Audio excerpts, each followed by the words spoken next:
তদবির বাণিজ্যের মাধ্যমে শত কোটি টাকা আয়ে অভিযুক্ত দুই উপদেষ্টার এপিএস এবং পিও এর বিরুদ্ধে গোয়েন্দা সংস্থা অনুসন্ধান শুরু হয়েছে বলে জানিয়েছে দুর্নীতি দমন কমিশন দুদকের মহাপরিচালক আক্তার হোসেন।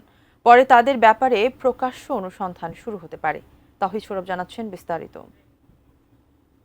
অবৈধ পথে শত কোটি টাকা আয়ের অভিযোগে আলোচিত সমালোচিত দুই এপিএস ও পিও।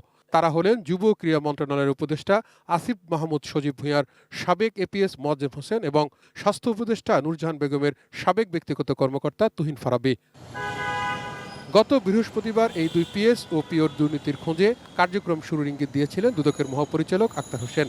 রোববার সংস্থাটির নিয়মিত ব্রিফিংয়ে এই মহাপরিচালক জানালেন, এরই মধ্যে আলোচিত এই দুই ব্যক্তির বিরুদ্ধে গোয়েন্দা কার্যক্রম শুরু হয়েছে। দুজন উপদেষ্টার এপিএস পিএস যাদের কথা আপনারা উপস্থাপন করেছেন সেই বিষয়ে কমিশন আমাদের দুর্নীতি দমন কমিশন আইন বিধিমালা অনুযায়ী যে প্রক্রিয়া অনুসরণ করে কার্যক্রম গ্রহণ করতে হয় সেটি আমরা করছি। গোয়েন্দা ইউনিট এই সংক্রান্ত কার্যক্রম পরিচালনা করছেন।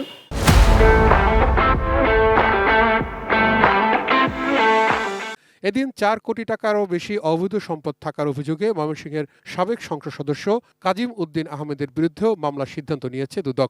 তার নামেও 15টি ব্যাংক হিসাবের মাধ্যমে 40,76,00,000 টাকারও বেশি সন্দেহজনক লেনদেন করে উক্ত টাকা জ্ঞাতসারে হস্তান্তর, স্থানান্তর এবং রূপান্তর করার অপরাধ অনুসন্ধানকালে প্রমাণিত হয়েছে।